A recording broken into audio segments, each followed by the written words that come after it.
Greetings, my friends. Father Leo here, and once more back with the program Leo Talks. And Leo Talks has been interviewing very interesting and inspirational people. And of course, we continue to do that week by week. Today, I have a wonderful guest with me, interesting and inspirational both. And it really connects to a lot of events in my own life and his story, which he will unfold today. But because it is a very long story, we'll do one interview today, and in a few days we'll do interview number 2. And I think you'll find the number 2 will flow naturally and easily out of interview number 1. So today I want to welcome Mark Woollard to the program. Welcome, Mark. Thank you very much, Leo. Great to be here. And Mark, we're going to be talking about your journey and especially your faith journey, the development of your spirituality, and the various forces, influences, experiences that have brought you to where you are today. But also, I know that you started off, which is a kind of a doesn't happen every day, where we have somebody who is a PK. Do you know what a PK is? Preacher's kid. And I remember, Mark, I grew up in an Irish Catholic community. I didn't even know what a Protestant was. Then I went to high school, and of course, it's a wholly different thing with everybody coming. It was a big catchment basin, but there were 2 PKs in my classroom. One was a boy and one was a girl. And I remember the boy very well because he was very accepted. We never saw anything, just another classmate. But he had a feeling that to be accepted, if we were bad, he had to be badder to win popularity. So I saw that. And whereas the girl was very much into her particular denomination and found it more difficult to connect. So the PK was, I saw the struggle they had. And so I'm wondering, how about your own experience of being the son of a United Church minister? What was it like for you as a kid to be the son of a United Church minister? What were some of the expectations that you felt within yourself? They may or may not have been from your family, but you felt them within yourself. Well, you know what? To be honest, Leo, I don't think I recall having pressure felt from my surroundings, the school, the teachers, my fellow students. The only one time I remember this story, the grade 6 Christmas pageant. The school principal and teachers knew that I was the son of a United Church minister, so I got picked out to play the role of Jesus in a reenactment of part of Matthew and the sheep and the goats. And my job in a sackcloth was to walk around and pantomime, knocking on doors, 3 different doors, saying, "Can I come in and warm myself and have a crust of bread?" And got turned away from 2 doors in a row. And finally, at the 3rd door, "May I come in and warm myself?" And yes, I was welcomed in. And then at that point, I removed the pins from my sackcloth, and underneath was a white robe with a red sash that my mother had made for me, that I now gave that message about, "You did this to the least of these, you've done it unto me." And so I was sort of playing Jesus in a what's the word, amateur kind of way. And I know that came because I was a PK, and I didn't enjoy the experience, frankly. It felt like an obligation, but there you go. The one other thought that just came to me, my mother one day, and I don't remember how old I was, called me her golden-haired boy. You know, this sort of image that she had of me, that I would be good, and maybe not perfect, but at least good, kind, generous, all those kinds of things. And I felt pressure from that when she said that that day. So funny how you brought that back to my memory. I feel like I'm in a bit of a counseling session here, Leo. But let's carry on with the Yeah. story. Well, that's an interesting part of your story, because the environment in which you're living. But you tell me that at a certain age, you had an image also of your father as a minister, that he knew a great deal of things, and you decided to find out, and you asked him a question, and you were surprised by his answer. What was that all about? Yeah, we're riding in the car. I was about 6 years old. We were in Vancouver still, about a year before we moved to Ontario. And on the radio came a news report where they were talking about this guy who I didn't know, named Bertrand Russell in the UK, who was actively lobbying against the atomic bomb and wanted countries around the world to ban the bomb. And I asked Dad, after hearing a bit of this and not quite understanding it, saying, Dad, if we blow up the world, is God going to give us another one? And there was silence for a very long pause. And then after that, he said, I don't know. And I thought, what? My dad, who knows everything, and especially everything about God because he's a minister, Yeah. didn't know the answer to this fundamental question, would God restore us if we mess things up? And so I went away from that deep in my soul, not thinking about it all the time, but this seed planted of needing to find out answers to big questions myself instead of always thinking they're going to be handed to me or given to me from some other source, expert, authority, whatever. And so that instilled that in me. And I also got this feeling in me that I needed correct answers. I didn't want mystery. I didn't want uncertainty. I wanted correct and true answers to my big questions. But the experience seems to me it was a blessing in disguise, because somehow it uncovered within your psyche, within your soul, that whole thing of questing, not just questioning, but questing for deeper meaning. And somehow I have a sense that has played out in your life over the years of your life, that you continue to quest for meaning and answers and wrestle with questions. Absolutely. You've hit the nail on the head, and I wouldn't have realized that for a long time. That wasn't sort of my understanding of my own kind of motivation in life and purpose in life. But as I look back, that's absolutely the case. Uh-huh. And so, being that, having that awakening at that early age, looking back over your history, when can you see that you really started to bring that quest into your life and start questing and searching and for whatever it was, the questions that were in your soul that had you been awakened to? Well, around the age of 9 or 10, I had the Toronto Star newspaper route. That's your second Bible, right, Leo? Or is that your first Bible, the Toronto Star? I Yeah. had an early Bible route.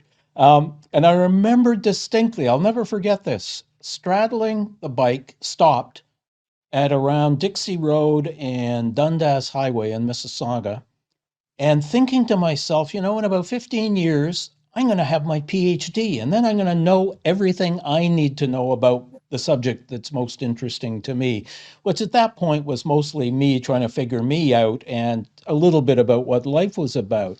And I said to myself on that bicycle, Mark, you're not going to forget this moment. And I've never forgotten it. It has always come back to me. And there's more to the story, but we'll get there when I age a little bit more.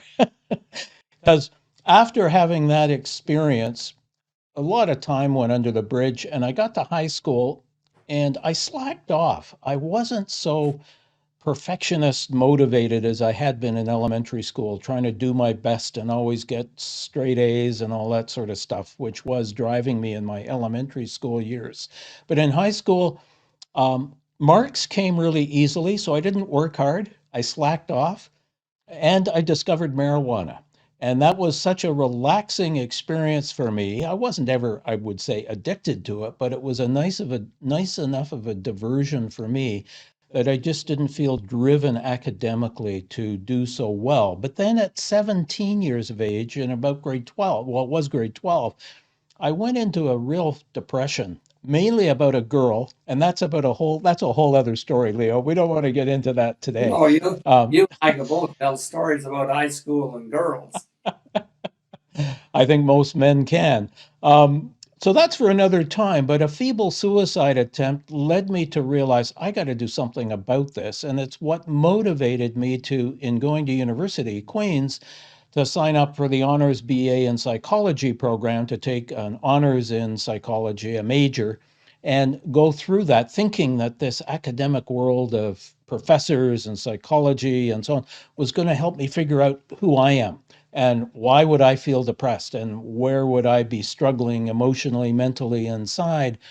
And by the end of second year, Leo, I realized that this academic program, these courses, that's not where the answers were. And just as I was coming to that realization, I remember in a hallway seeing a poster of Maharishi Mahesh Yogi, and in his eyes was this depth of peace and knowing that I was just so drawn to. And I thought, I got to figure out how he has what he has and why I'm not feeling that way.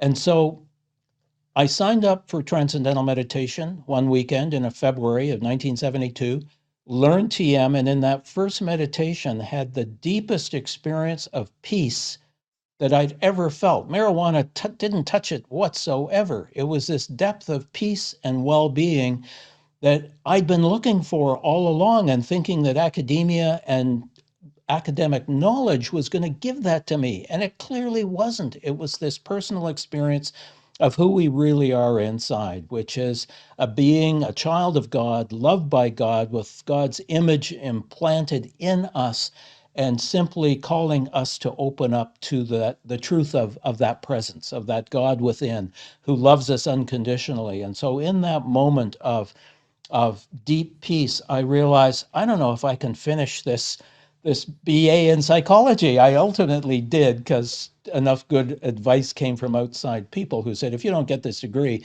you're not going to have the same choices in life and be able to work and so on. But it became the whole new motivation for me was to realize that spiritual growth was an inside job. And then once the inside kind of got reoriented and fixed, then you could engage with the world in a wholly different way and with a new spirit of love, compassion, encouragement, all those kinds of things that we're all called to be. I remember when I went back in my mid-age to study psychology, um, especially pastoral counseling. We're all second career people, eh? And when the professor asked us why we're there, the answer from all of us were so I can help other people. And he was smiling, and he said, "You're not here to help other people. You're here to find out about yourself." And when you tell your story, it resonates with me that a lot of time psychology is a stepping stone, and we do find out about ourselves.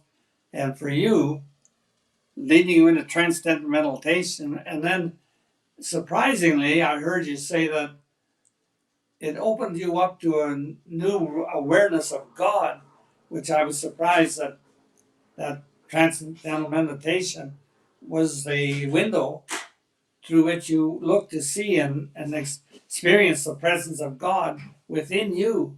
Yeah, precisely. A year after I had been instructed in TM and practicing it regularly every day, had stopped smoking marijuana because it got in the way of this depth of peace experience. It was clouding my mind, not helping me. So I let that go to the wayside. And a year after, I had this 30-minute overwhelming sense of energy of love and connectedness in the universe, in me, out of me, through me. My roommate came back half an hour into that half-hour experience. Mike came into the room and he said, "What are you on?"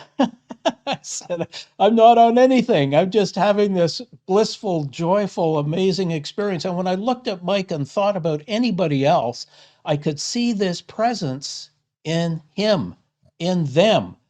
And I hadn't lost my mind. I even tried writing before he came into the room just to make sure I wasn't going crazy. And I could write stuff. And so I thought, okay, my mind hasn't completely gone. So I just went with this thing. And then from that time on, I became what I'd like to call myself a wannabe mystic. I was reading the mystical literature, Autobiography of a Yogi, a book by Thomas Kelly, Testament of Devotion, which is going to come up in another part of my story.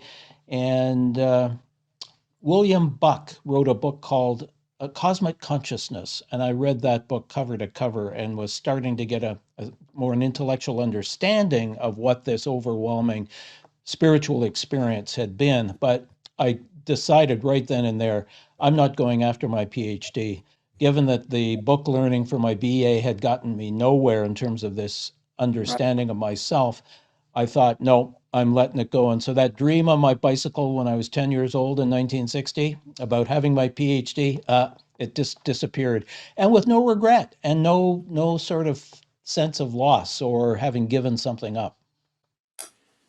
But I have a sense of it launched you, the, that whole experience, and I do call it a mystical experience, really launched you into another path of life that you've been following and pursuing ever since that. Yeah, absolutely. I completely shifted my orientation to what I wanted to do. I first wanted to get to a depth of understanding of this spirituality. And what I did with that, when I came to some kind of not plateau, but a place of feeling like I really understood it, then I didn't know where I was going to go. But meanwhile, I graduated from university and I did get a job right away. But we're not going to talk about that today. We're going to hold off the whole work career life apart from that. Where it took me, though, Leo, is into this question of so churches. Where are churches in my experience of spirituality and Right. growth. And I want to go back to my childhood when my older sister, younger brother, had to go to church where dad was preaching as the minister in Vancouver, downtown Vancouver. And I hated the itchy gray shorts I had to wear. I hated Sunday school. And we went because we had no choice at that time. And then in 1956, Dad got a promotion or an invitation to come and work in communications at the head office of the church. So he moved to Mississauga from Vancouver so he could be commuting to Toronto every day.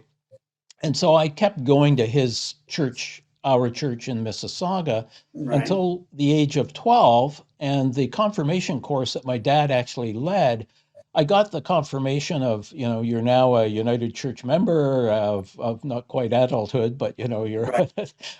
whatever. And I took that as graduation from Oh, yeah. church. And so I stopped attending regularly just because it just didn't seem to feed me particularly. And my parents blessed me no longer going on a regular basis to church because I had this confirmation in hand. So Right. whatever, I didn't really understand all that part. Were you surprised, or even looking back today, are you surprised that your parents gifted you with that freedom to no longer attend the church? Absolutely. My father, yes, a minister, yes, a very serious and almost too serious kind of guy, did not impose his beliefs and his perspective on any of us. He didn't force any of us to think any particular way. He was very, what's the word, just open-minded Right. and would engage in discussion, but without any dictatorial kind of stuff. The only thing we did as kids, that was more my mother than my father, was say our prayers before bed every night, and of course say grace at every meal.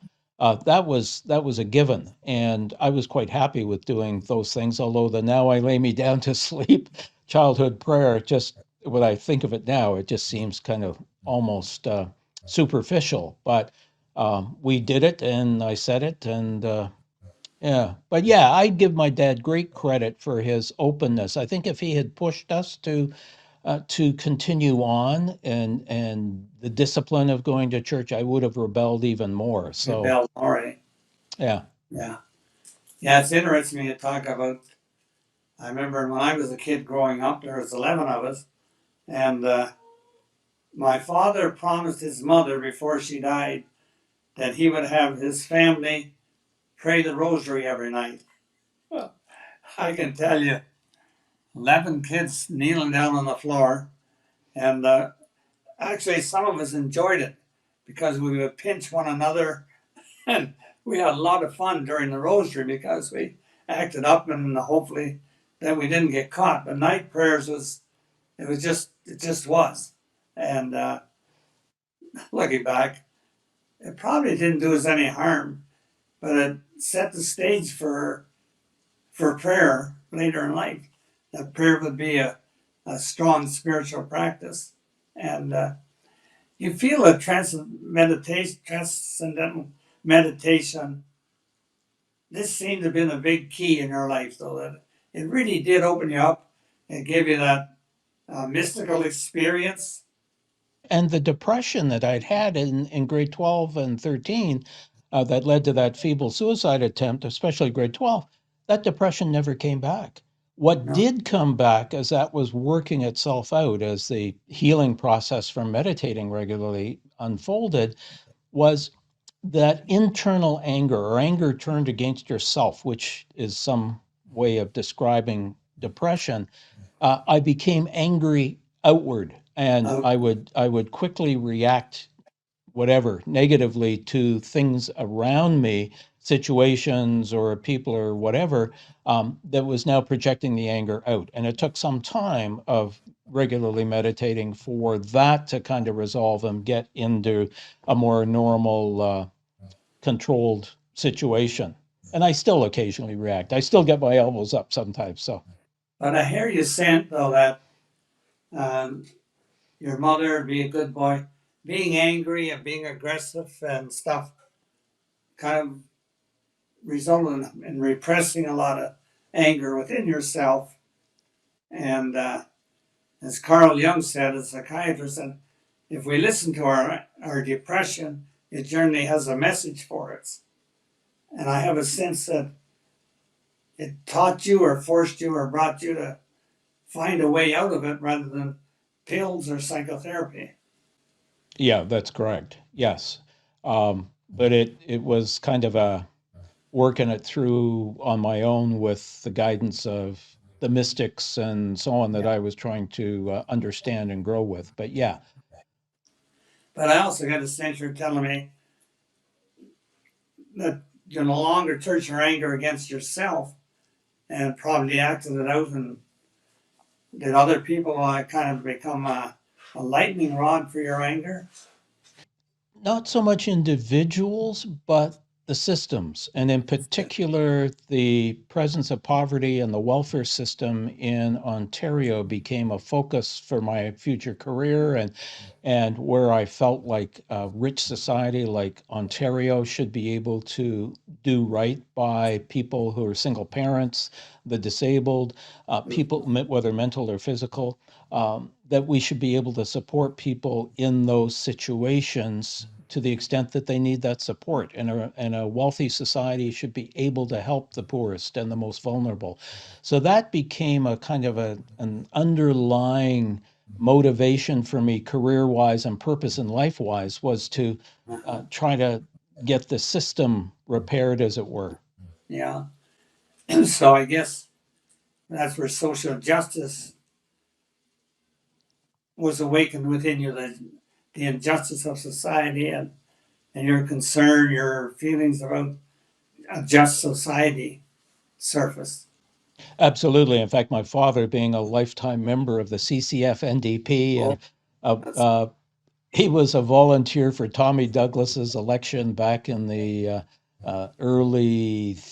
late 20s, early 30s. He was doing volunteer work for Tommy Douglas and was very involved in kind of social justice activities. In fact, for his whole life, he was. And I think somehow DNA wise, or just hearing him talk about what he was involved in, instilled that in me too, without me really knowing where it was coming from. So, yeah, that's where that anger then, needing to right things that were wrong, needing uh, to be, that came from both my father and this spiritual awakening. spiritual awakening, what you experienced. Eh? Okay, Mark, I think that's it for today, because part two will come whenever we set the date for another interview. I think this is a good one today.